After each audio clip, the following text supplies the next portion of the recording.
Thank you, everybody. Hello. I am so glad to be here. I love that music, by the way. Thank you. First and foremost, let me give a very special thank you to Chick-fil-A and Plywood people for putting together this Impact Accelerator.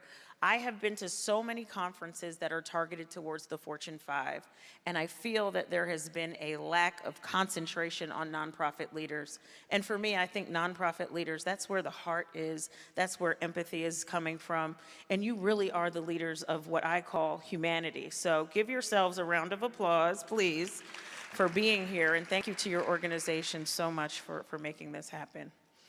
So I want to start off with telling you an African proverb that I grew up knowing about. It resonated with me at a very young age, and it really has informed many of the reasons why I've decided to become a diversity, equity, and inclusion officer in a variety of organizations.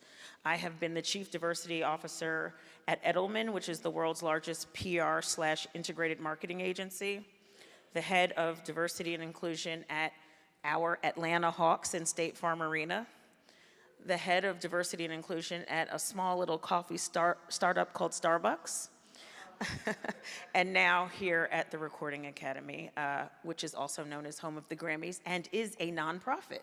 I don't think a lot of people know that the Grammys are a nonprofit organization. We serve music creators and music makers.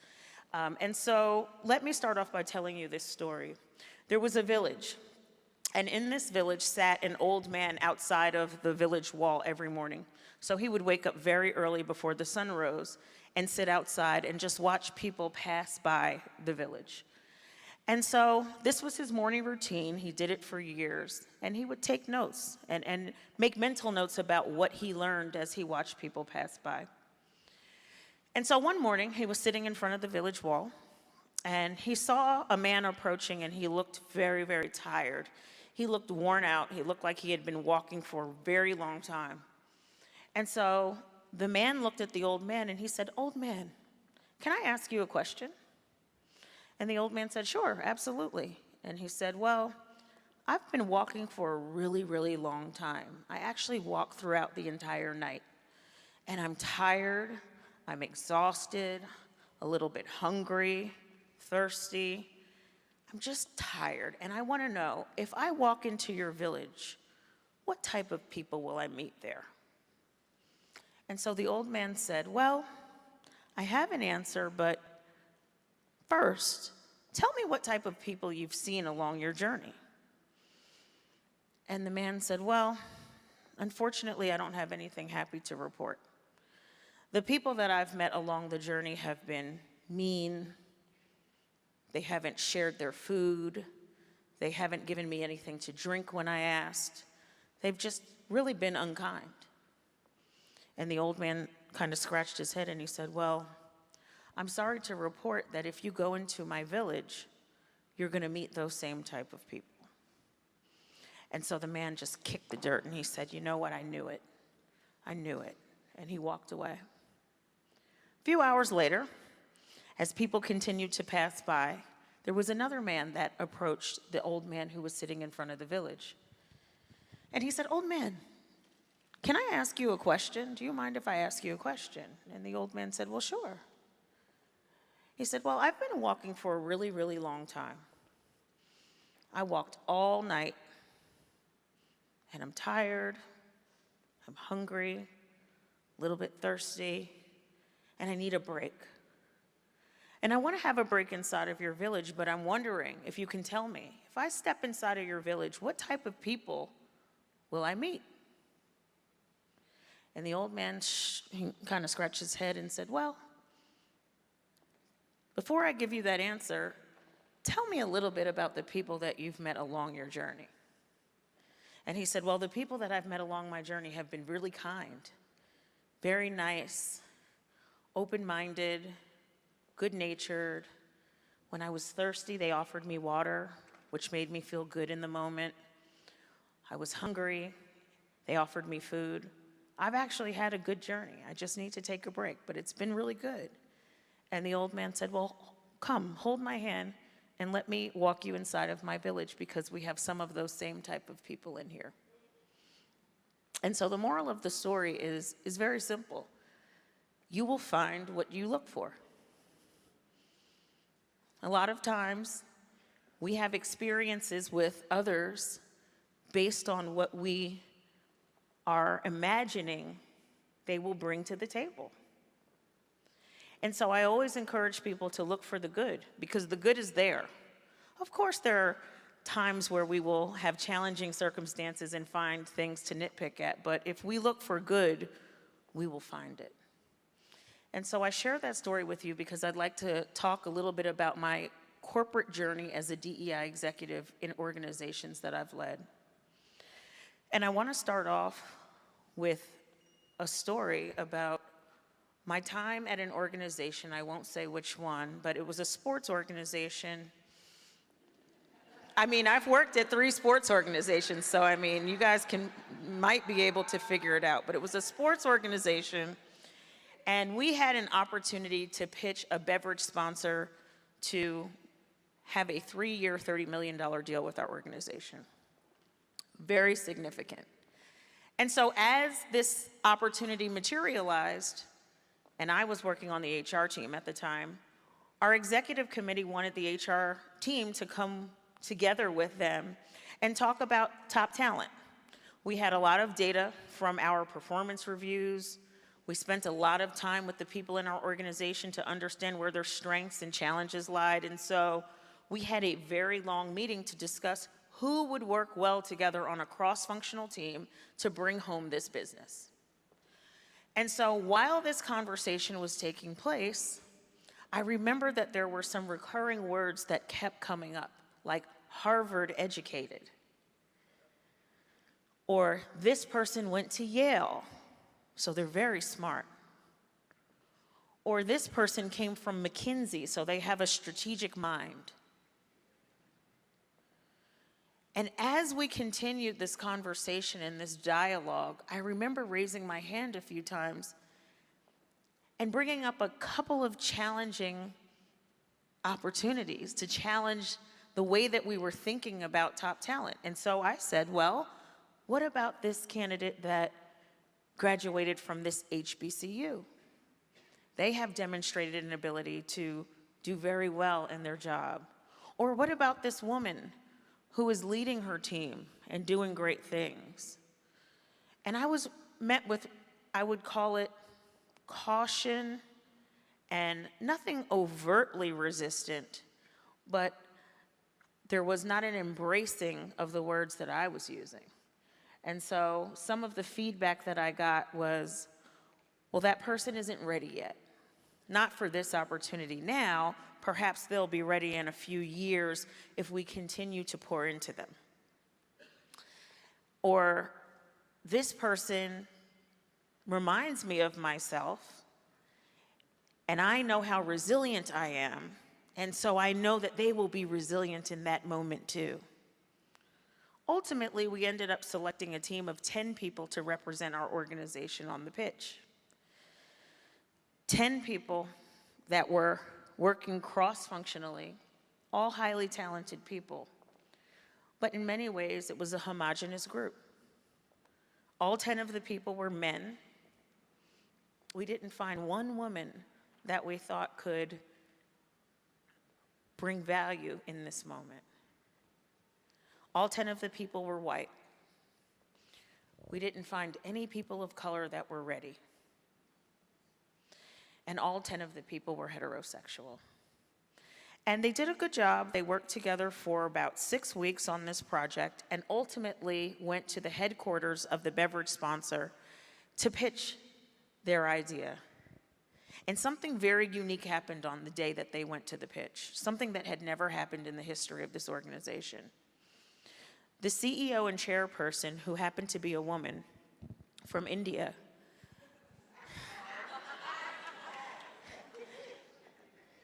she said, unfortunately, we cannot do business with you right now because I am leading a global Fortune 500 organization that has locations in over 168 countries.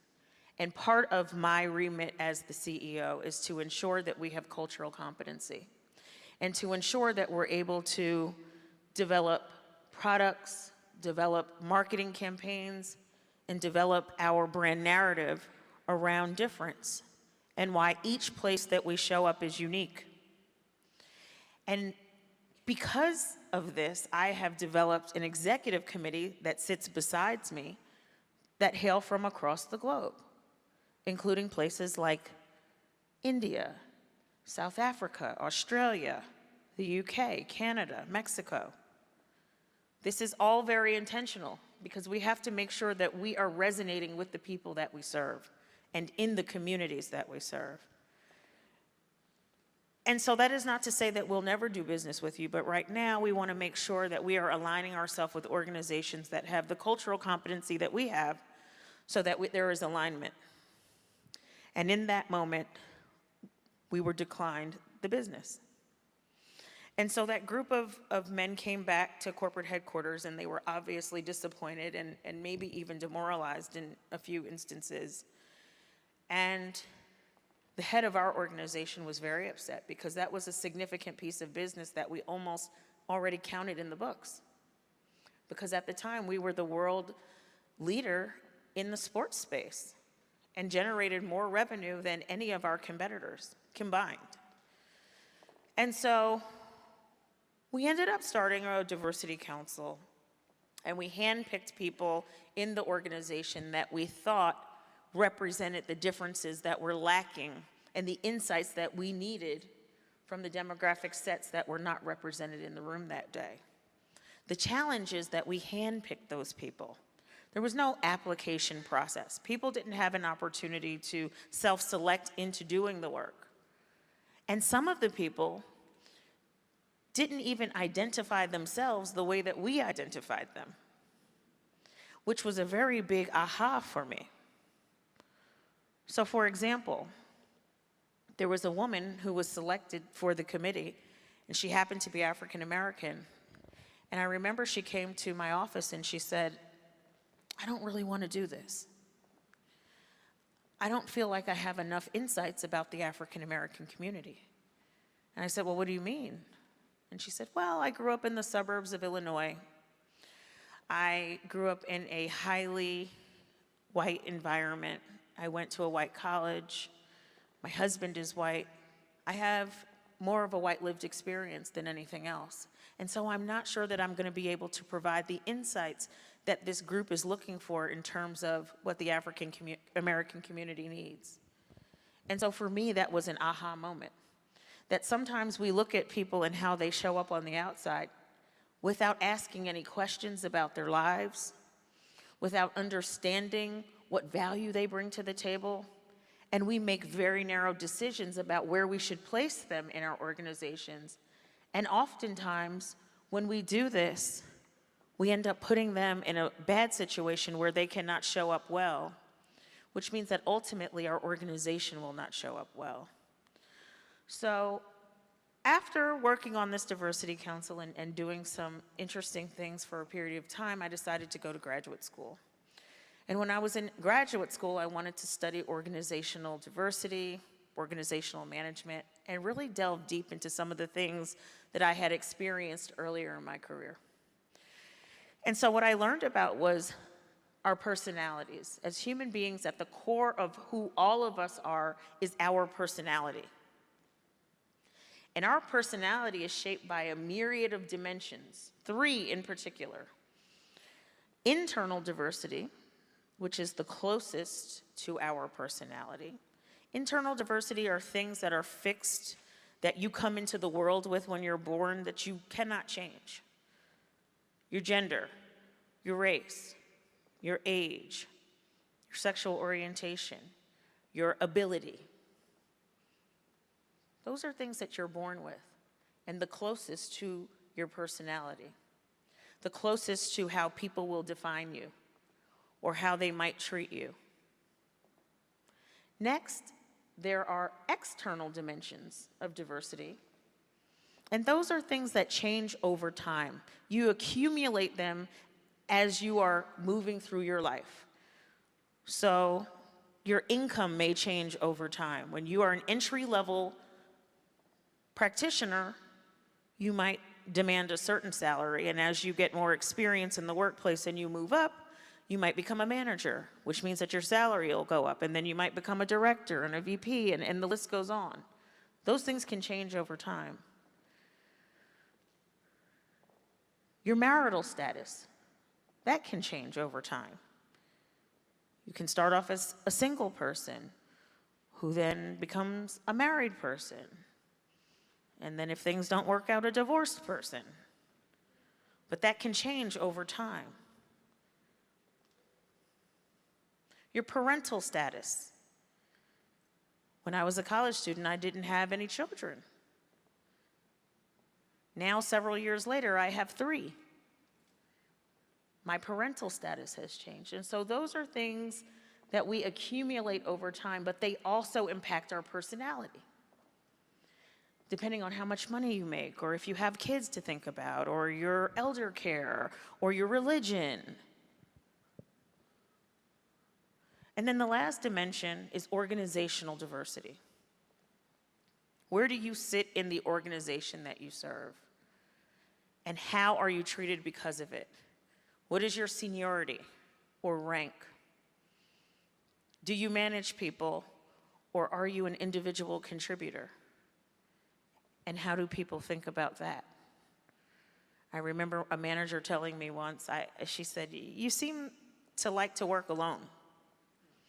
You don't really love teamwork. And so we've got to figure out how to make you more of a team player." And I said to her, "I work well alone because I'm an only child. I have always worked by myself and figured out ways to do it that serve the team ultimately. So we've got to figure out how to leverage the good that I bring to the table versus trying to make me like everyone else." But those are some of the things that impact our personality and the core of who we are. And so we make decisions about people very quickly based on what our eyes can see. Now, our eyes can only see 10% of what people bring to the table.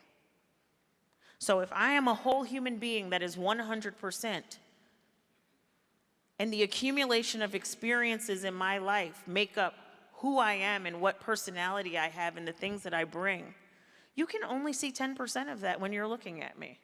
Sure, you can determine if I'm a man or a woman, probably, if looking at me, or you can determine my race, maybe, if you look at me. But there's so many things that you cannot determine. You don't know my family situation. You don't know if I'm married. You might look at my ring and say I am, but you don't know who I'm married to. You don't know if I have children unless I tell you. You don't know if I'm a smoker unless I tell you. You don't know how many languages I speak unless I tell you.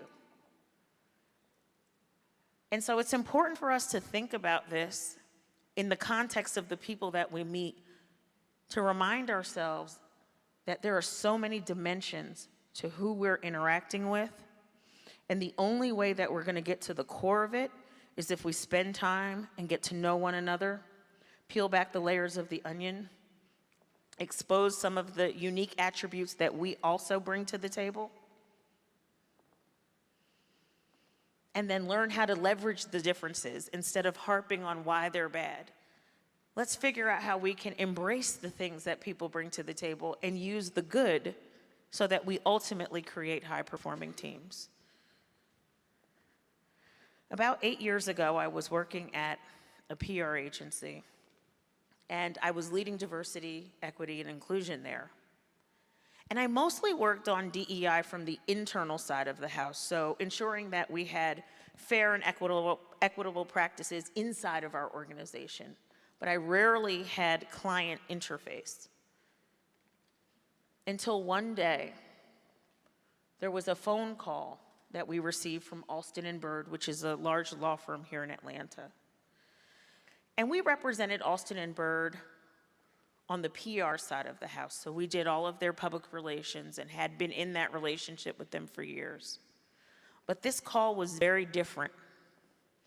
They called and said, "We actually don't have a PR question. We just obtained a legal client.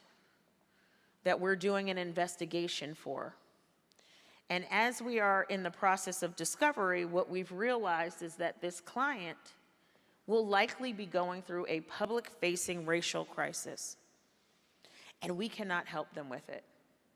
But we know that you all have practitioners that understand DEI and race relations, and we wonder if you'd be willing to come to our office and meet with the client. And so I was the person that had to go to the office and meet with this client who I did not know who it was. All I knew is that it was a sports organization in Atlanta, Georgia. So when I arrived, I ended up meeting with the CEO and the general counsel of the Atlanta Hawks in State Farm Arena in the National Basketball Association, and they began to describe issues that were materializing in their organization that they were very worried about.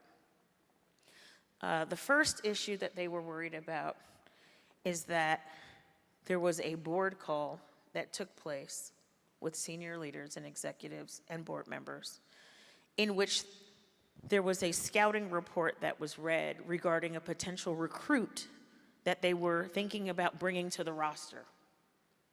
And this recruit, Luel Deng is his name, happens to be an NBA player that hails from Sudan in Africa. And the report read that they should not add him to the roster because of his African heritage, because there was the belief that African people do dishonest things, are not good for brand reputation, and could potentially cause harm to the franchise. What they didn't know is that that call was being audio recorded by a person who was in the room.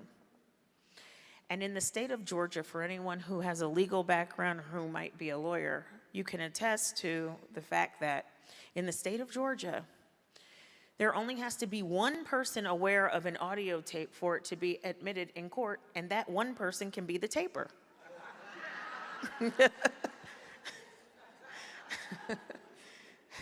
So I always tell people, just be careful what you say.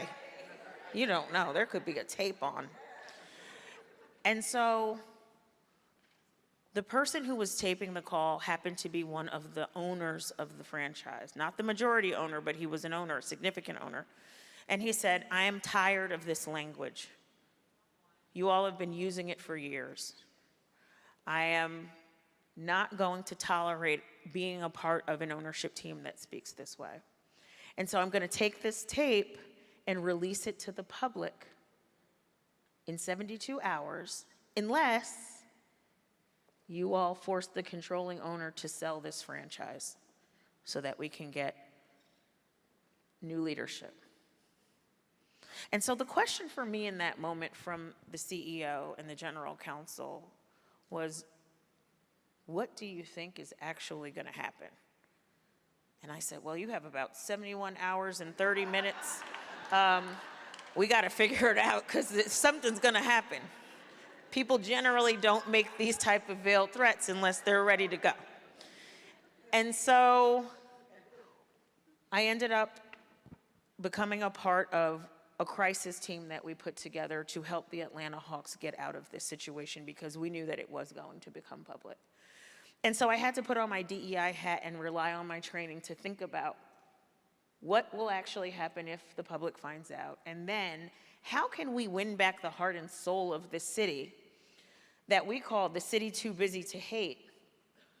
Atlanta, Georgia, the home of Dr. Martin Luther King Jr., the bedrock of civil rights. What can we actually do to heal these wounds and to make sure that this never happens again? And so we wrote a letter, an open letter to the city of Atlanta in the AJC, the Atlanta Journal-Constitution, the local newspaper, and the CEO penned the letter, and he said, we are very sorry.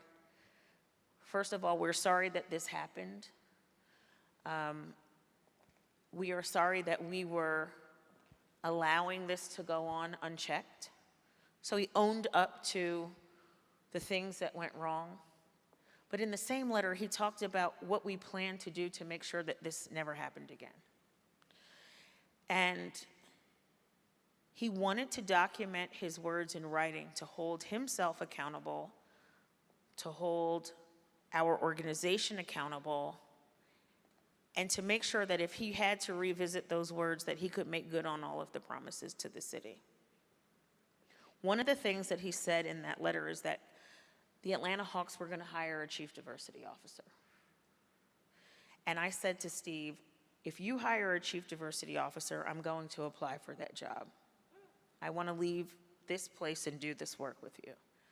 And he said, well, no, I can't let you do that. There's a lot that's uncertain.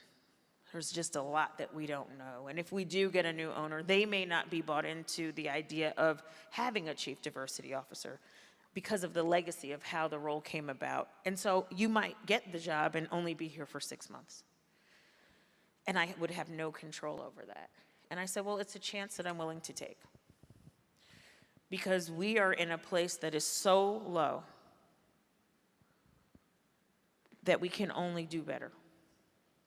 And I want to be part of the change. Because if we can get it right in basketball, a sport that is highly visible, a sport that unifies different communities, can bring all different types of people to the arena, whether they are old or young or black or white or straight or gay or disabled or abled. We can bring all types of people into this building and get them excited about our product. Imagine what we could do if we used our platform and leveraged that for good. And so I ended up applying for the job. It was a long process. I got the job. I became the first chief diversity officer in the NBA. That was in thank you. That was in 2014. 8 years later, 28 out of the 30 teams have a chief diversity officer. But we did the hard work. I didn't work for the NBA. I worked for the Atlanta Hawks, but I got on an airplane often and flew to the other franchises. Even though we were competitors, we were all trying to go against each other to win the one championship that is given out every year. If you guys are watching the playoffs, go Hawks. But I knew it wasn't about being competitive when we were doing DEI work. It was more about sharing best practices with one another, building together, talking about what works well, what doesn't work well, building an infrastructure focused on internal strategies. So what happens inside to make sure that the people that we're serving as employees feel good about their jobs, are being treated fairly, being compensated equitably. Then I had to think about our external constituents, our fan base, our sponsors, anyone outside of this organization in the community that we are supposed to be serving. We partnered with several nonprofits to renovate basketball courts throughout the city of Atlanta, 25 of them, so that we could give kids access to play. You know, many of these basketball courts were in neighborhoods that were unsafe. The turf was non-existent. They were playing on broken concrete. They didn't have a net. They only had a rim. We invested money from our foundation to make sure that these courts were refurbished. They were gorgeous, beautiful, multi-million dollars, but that's what the kids deserve, well lit at night. Because in the absence of being able to provide something productive for our kids to do, they will resort to bad things to do. There's an actual statistic that came out from the mayor's office in the city of Atlanta that said after these courts were built, crime went down. We gave eyeglasses out. There was a program called Vision to Learn. We gave eyeglasses out to students that couldn't see. Their parents did not have the ability to purchase eyeglasses for their kids, and so their kids would sit in the back of the classroom, unable to see the blackboard when the teacher was writing, and just falling behind, and we all know the statistic. If your kids cannot read at grade level when they are in the 4th grade, so if they're 9 or 10 years old and cannot read at their designated grade level, the Department of Education tells the Department of Justice how many prison beds to have available in 10 years. And then all of those beds are filled. So we had a responsibility as a franchise to use our platform, use the diverse lifeblood of the city of Atlanta and all of the different demographic sets that we serve to combine forces, start a diversity council that incorporated external members as well as internal members, and do the work. Create the strategic plan, but then make sure that the plan was actionable. Because a lot of times what happens in organizations is that you create a strategic plan. Everyone gets excited about that. I hate that word, strategy. Oh, let's have a strategic plan, right? So you write all of these fancy words on paper, but as the Harvard Business Review says, culture eats strategy for breakfast. Culture eats strategy for breakfast.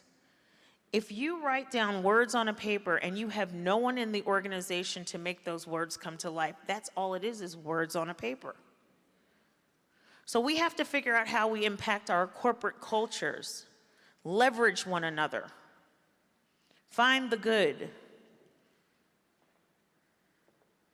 so that we get to the place we want to be, which is a diverse organization where people are treated equitably and they feel like they belong there.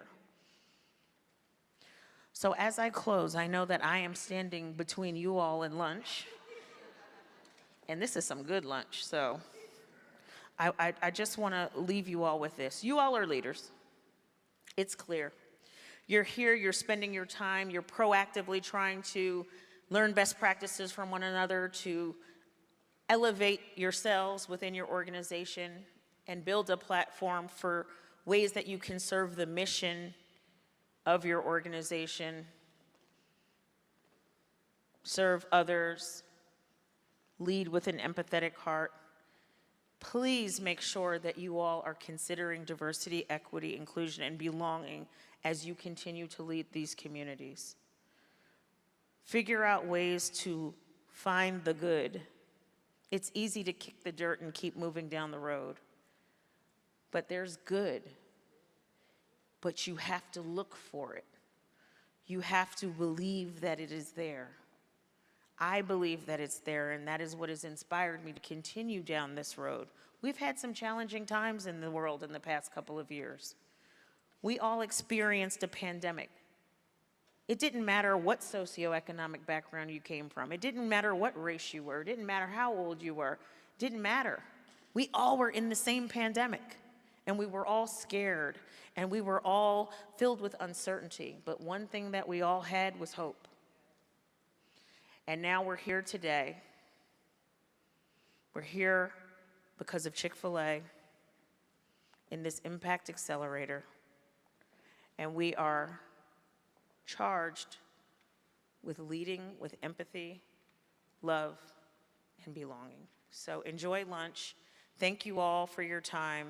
And if you have any questions offline, I'm not allowed to take Q&A right now because we're on a tight schedule. But if you want to talk to me, I'll be around during lunchtime. So thank you all.